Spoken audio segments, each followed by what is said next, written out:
దొంగతనం చేసేసాను. అవునండి, మీరు కరెక్ట్గానే విన్నారు. సాటర్డే ఈవినింగ్ షాప్ దగ్గర నుండి వచ్చే ముందు అమ్మ వాళ్ళ ఇంటి దగ్గర అయితే ఈ డ్రాగన్ కొమ్మలు దొంగతనం చేసి తీసుకొచ్చేసాను. ఈ డ్రాగన్ చెట్టును అయితే అన్నయ్య మీషోలో అయితే ఆర్డర్ చేసి వేసుకున్నాడు. సాటర్డే షాప్ దగ్గరకు ఒక పెద్ద ఆయన చెట్లు అమ్ముకుంటూ వచ్చాడండి. ఆయన అయితే ఆపి ఒక జామ చెట్టు అయితే తీసుకున్నాను. చెట్టు 50 రూపీస్ అయితే పడింది.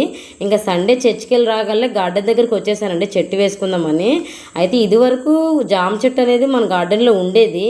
ప్రతి బర్త్డేకు పాప వాళ్ళతో నేను చెట్లు వేపిస్తాను కదా, అలాగే లాస్ట్ ఇయర్ వేపించిన చెట్లలో జామ చెట్టు కూడా ఉంది. అయితే మేకలు మొత్తం తినేసేయండి. పిక్ యాడ్ చేస్తాను చూడండి. లాస్ట్ ఇయర్ పాప వాళ్ళు వేసిన జామ చెట్టు పిక్ అయితే ఇదిగోనండి. ఇదే పాప వాళ్ళు లాస్ట్ ఇయర్ అయితే వేశారు. ఈ మా చుట్టూరు ఉన్న ప్లేస్కి ఫెన్సింగ్ లేనందున మేకలు అయితే వచ్చి మొత్తం తినేసాయండి. ఆ చుట్టూరు ఉన్న చెట్లు ఆ ఇయర్ వేపించిన చెట్లు మొత్తం తినేసాయి. ఇప్పుడైతే గ్రీన్ మ్యాట్ అయితే కట్టాను. ఇంకా అలా అయితే ఇప్పుడు మళ్ళీ ఒకటి చెట్లు అయితే తీసుకొని వేసుకుంటున్నాను. ఈ డ్రాగన్ కొమ్మలు దొంగతనం చేసినట్టు మా అన్నయ్యకి కూడా తెలియదండి. ఇప్పుడు ఈ వీడియో అయితే చూసి షాక్ అయిపోతాడు దొంగతనం చేసింది.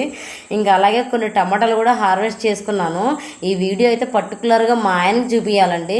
మా ఆయన ఏమన్నాడో తెలుసా, నువ్వు అన్నీ పండిస్తావు కానీ టమాటాలు మాత్రం నువ్వు పండించలేవు, ఈజీగా గ్రో అయ్యే టమాటాలు మాత్రం నువ్వు పండించలేవు ఎప్పటికీ అని అయితే అన్నాడు.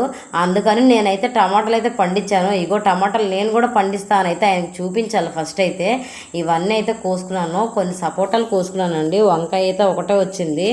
వంకాయలు అయితే చాలా మిస్ అవుతున్నామండి. ఎప్పుడైతే ముంతా తుఫాన్ వచ్చిందో చెట్లు అన్నీ కొలాప్స్ అయిపోయినాయి కదా, అసలు వంకాయలే లేవు.